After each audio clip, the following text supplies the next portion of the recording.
Páscoa, né? Daí vem aquela musiquinha, chocolate, chocolate, eu só quero chocolate. Essa música do Tim Maia não poderia ser mais verdadeira, porque o doce é uma mania e não é apenas nacional, é internacional. Todo mundo come.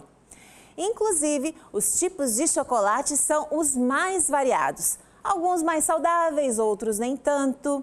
Sem falar num fator muito importante, que é comer com moderação. Para nós entendermos melhor a diferença de cada tipo de chocolate, a gente recebe hoje aqui no Ver Mais a nutricionista Tatiane Cesaring, que inclusive trouxe já alguns exemplos de chocolate. Boa tarde, Tati. Seja muito bem-vinda. Muito obrigada, boa tarde a todos. Então, hoje vamos falar um pouquinho dessa paixão nacional, né? Vamos.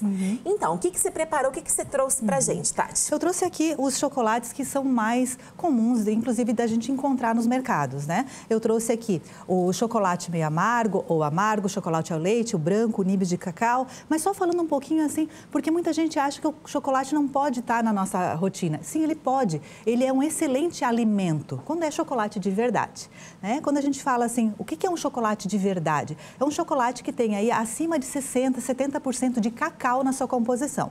Nutri, como é que eu sei disso? Olhando o rótulo. A gente precisa aprender a ler rótulo. Sempre, quando a gente vai ler um rótulo, o primeiro ingrediente é o que mais tem ali dentro. Então, se eu vou comprar um chocolate, o primeiro ingrediente é açúcar, ele não é um chocolate meio amargo, ele é um chocolate ao leite ou chocolate branco, né? Ah, e qual é a diferença, então, do chocolate ao leite e chocolate branco? Isso, vamos começar.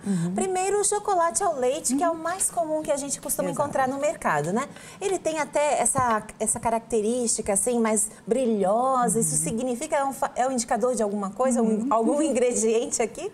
Geralmente o chocolate ao leite, né? Esse chocolate escuro ao leite, ele tem cacau também, ele tem a massa de cacau, mas o primeiro ingrediente dele é o açúcar. Em segundo, ele vem a manteiga de cacau. E depois que ele vem o cacau, às vezes lá no sexto, sétimo ingrediente, ele é carregado realmente mais de gordura, o que deixa esse mais brilhosinho, e também um emulsificante lecitina de soja, que dá aquela textura de desmanchar na boca, né? Então, esse aqui é o que é mais consumido hoje pelas pessoas, inclusive pelas crianças, né? Que é o meu público.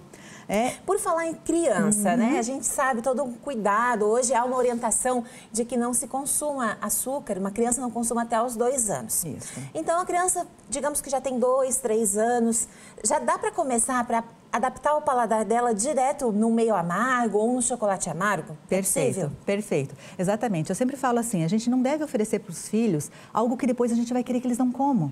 Então, por que não já moldar esse paladar para um chocolate de verdade? Cheio de antioxidante, magnésio, faz bem para a parte cardiovascular, eleva colesterol bom, diminui colesterol ruim. Então, o chocolate é um super alimento, né? Ele é considerado um alimento funcional. Então, por que não começar dessa forma? Ah, mas o meu filho já começou, já está viciado aí no chocolate ao leite. Imagino que esse seja uma dúvida muito comum, né? Como fazer, então, essa transição, essa mudança? A gente, assim como nós adultos, a gente não gosta de fazer uma transição muito brusca. Então, se eu fizer assim, eu vou tirar o chocolate ao leite e vou colocar já uns 70%, 80%, não vai funcionar. Então, eu sempre peço para ir em doses gradativos mesmo, né? Então, eu tenho um chocolate ao leite, vou começar a comprar um chocolate 40%, que ele ainda é considerado ao leite. Derreto ele e posso colocá-lo em forminhas divertidas de silicone. Derrete no micro-ondas lá ou em banho-maria, coloco aquele chocolate para a criança começar a experimentar um novo sabor, mas não tão drástico, porque o 40% ainda tem açúcar. E quando a gente utiliza dessa forma, a gente consegue colocar ainda um pedacinho de fruta, coco, uma oleaginosa, uma castanha, uma pastinha de amendoim. Aqui dentro a gente vai moldando ainda mais esse paladar. Eu adorei essa dica, porque a gente sabe, né, que a indústria já oferece aqueles chocolates prontos, principalmente com personagens, né, presentinhos, surpresinhas, então isso atrai muito as crianças. Então, um desafio aí para a mãe, de repente, fazer em casa, comprar uma forminha como essa, olha só que bacana, adorei essa ideia. Você compra a forminha, mistura o chocolate, coloca uma frutinha, pode fazer até uma embalagem especial, personalizada, né, Tati? Exato. Super dica. E esse aqui, nibs de cacau. O nibs de cacau nada mais, nibs o que é? É semente. Então, esse aqui é o cacau mais puro que existe, né? Isso aqui é 100% cacau. Quando a gente quebra o cacau, é isso aqui que a gente encontra dentro. Hoje, a gente tem no mercado, venda, nibs de cacau com chocolate ao leite. Então, dentro é o nibs e em volta chocolate ao leite. Ou eu uso muito o nibs de cacau para colocar, por exemplo, dentro de um bolo de cenoura, dentro de um cookies. Né? Ele é riquíssimo em antioxidante, magnésio, então ele ajuda muito na parte de antioxidantes. O que é? Ele previne o envelhecimento precoce das nossas células, inclusive pele, né? Então, ele é um excelente nutriente. E onde a gente pode encontrar o nibs? No mercado? Alguns mercados, né? Uns mercados assim mais focados nessa linha, mas facilmente em qualquer loja de produtos naturais. Tá? Esse aqui, inclusive, encontrei em lojas de produtos naturais. Muito fácil, acessível financeiramente, então não tem problema nenhum. Dá para a gente colocar também. É difícil a pessoa que vai comer ele puro, porque a gente está falando aqui de 100% cacau. Né? Mas também pode estar na nossa rotina, sim. Perfeito. E o chocolate branco, ele é vilão? Ele é mais malvadão do que o chocolate ao leite? Tudo depende da quantidade, né? Mas assim, o chocolate branco, na verdade, nem chocolate ele é. Porque ele não tem, né? Ele não tem a massa de cacau na sua composição, ele tem manteiga de cacau. Então, ele é basicamente gordura, né? Gordura e leite. Esse aqui, por exemplo, tem açúcar, massa de cacau, manteiga de cacau e leite, né? Ele não tem a massa, ele tem manteiga de cacau, não tem a massa de cacau. Então, assim, ele não é considerado um chocolate de verdade, olha né? Só. Às vezes a gente acha, né, conforme o tempo vai passando, mas será que é lenda, que é mito que o chocolate branco realmente não tem a mesma qualidade dos demais chocolates? Então, ó, fica essa dica. E da espinha de chocolate? Depende. Depende muito da predisposição da pessoa, né? Se ela tem já uma predisposição a ter mais uma oleosidade excessiva, né? Ou também tem que verificar se aquela pessoa ela tem algum problema com o leite.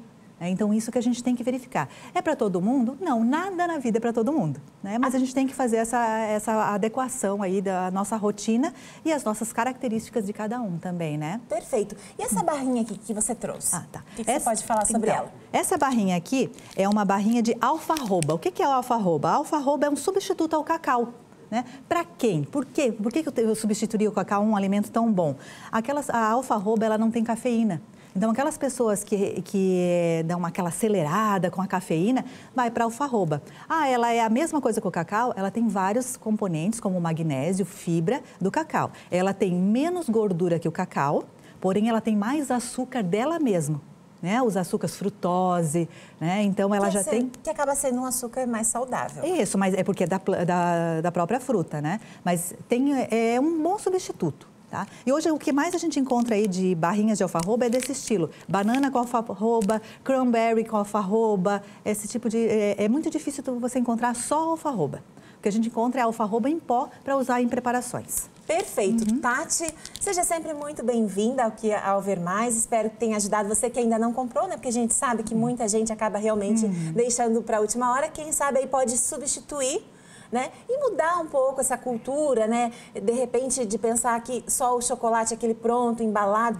E, aliás, não só o chocolate importado também, às vezes a gente pensa que tem mais qualidade. A gente tem muito chocolate com qualidade aqui perto da gente, Sim, né, Tati? aqui perto da gente. E também os pequenos produtores, né? Assim, é uma forma da gente alavancar essa economia local, né? Geralmente, os produtores, que eles tenham uma boa matéria-prima, eles vão utilizar menos ingredientes do que a indústria. Então, eu acho que está na hora a gente comprar também do grande, mas também dar essa oportunidade para os pequenos, né? Perfeito. Muito obrigada, Tati. Eu que agradeço.